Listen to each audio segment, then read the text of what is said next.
All right, everybody. Sorry I'm a little bit late. I actually got caught up studying or getting into what we're going to talk about, and I lost track of time. Sorry about that. I do enjoy this stuff and enjoy the opportunity to share it with you. All right, what we're going to talk about today, I've been dancing around it, almost like teasing you with it for a while, is the triune brain. Now, for some of you, this is probably going to seem a little bit strange,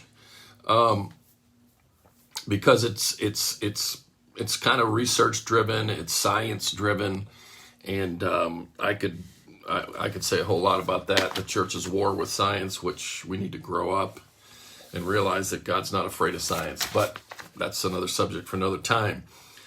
But I have found over the years, working with people, my own journey, some of the struggles and challenges that I've had, that it's helpful to understand, at least have a basic fundamental understanding of how the brain works, because the brain affects everything. That's like the dumbest understatement you could ever make. The brain affects everything. And how I learned this is working with people and doing the spiritual stuff, doing some of the counseling stuff that I'd learned, and realizing that in some situations it just didn't solve the problem. And that led me to, continue to read, continue to think, pray, study, seek God, and eventually it led me to the brain itself. So I'm just going to walk through talking to you about your triune brain. And this in and of itself, the information is not going to be like, ooh, I'm set free. But it's going to help you possibly manage your life better, understand your life better, and the people around you, and possibly help you find ways to enjoy life, freedom, etc. All right. I found it helpful in my studies to think of the brain, and this is based on research and articles I've read, but I found it helpful to think about the brain as three cooperating but competing parts. And what I mean by that is, you'll see as we keep going here, but the brain inside of the mother develops in stages. And I'm going to read some of this and ad-lib a little bit. And you might say from the bottom up, back here in the back, up into what the part of the brain that only we humans have.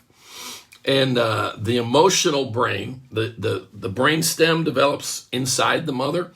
The emotional brain develops during the first 6 years of life.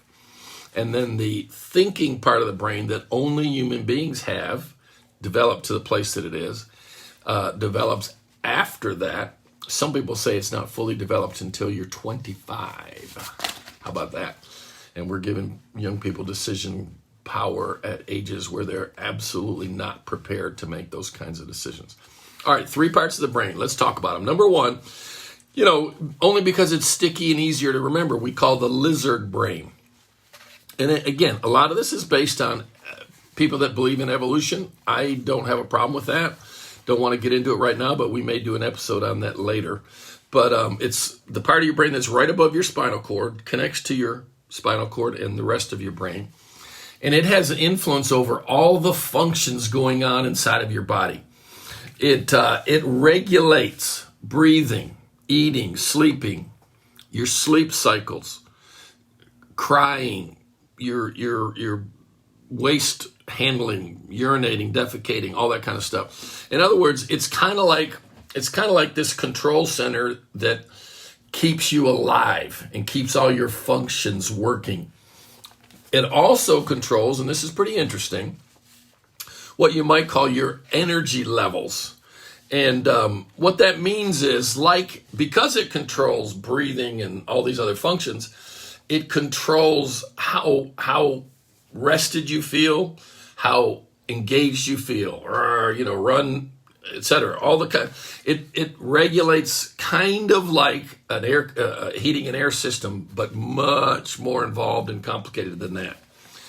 The key to this, the brainstem, is it's foundational to life and everything about life. All right, most psychological problems are related in some way to the bodily functions. Again, which comes first, the chicken or the egg? Do you have imbalances in your body that cause psychological problems? Or is it possible to live in such a way that you, in a sense, dishonor the way God meant for the body to be treated and create body problems? And I think that's adrenaline addiction, ignoring the Sabbath and things of that sort can cause, you might say that's a spiritual problem, a soul problem that creates a body problem. And hope I'm not getting too complicated. And if this freaks you out a little bit, just hang around for a few weeks because we're going to build on this and talk about this. And the best way, one of the best ways to talk about how the lizard brain, the brainstem, can be affected and effective in your behavior is trauma. Trauma can, since the lizard brain's function is to protect you to some degree, mostly internally, bodily function, but also externally, it becomes involved in trauma. In other words, it becomes involved in determining what's dangerous and how to respond to it. And that'll make more sense here in just a minute, or if we can't get to it today, later as we talk about it.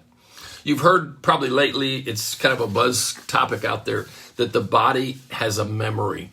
And some of that, not all of it, but some of that has to do with what we call the lizard brain. All right, that's first part. Second part is the emotional brain. And this is what we call the limbic area. And some people combine the two when they talk about what I teasingly call the lizard brain. And this part of the brain is just above the other part. And it starts developing the moment the baby's born. In other words, the child starts developing its emotional constancy, state, reactions, etc., when it's born, according to research. Now, here's what's interesting. How that emotional regulation center develops depends to a large degree on the child's experience. There's things like attachment and other things that come into play. Genetic predisposition. In other words, did it inherit anything from mom or dad or whatever that has predisposed it to certain responses or capabilities? And the temperament of the environment that it's in. Important thing to really get, because we're going to build on this later, and this is really important for some of you and what you deal with, is between the lizard brain and the limbic system, the emotional brain, and the way they work together, they're responsible for danger identification and response. I just simply like to call it the threat detection center. And we're going to do a lot with that because the threat detection center and its status, condition, and general operating has a lot to do with anxiety, obsessive compulsive, and things of that sort, and anger. So we're going to come back and talk more about that. But again, part 2 of your brain is the emotional center. And we're going to talk more about that as we get forward. And they've done a lot of, they've studied this stuff and come up with some really, really helpful stuff. This is where some of if you've heard about serotonin, this is where some of the information about serotonin levels comes into play. Because your serotonin levels, again, your brain does what it does through interactions of chemicals and electrical signals. Well, your chemical levels, like serotonin, determine your sensitivity to external events. They found that lower serotonin levels, listen to this now, lower serotonin levels make you more sensitive and overly responsive to threats. Let me say that again.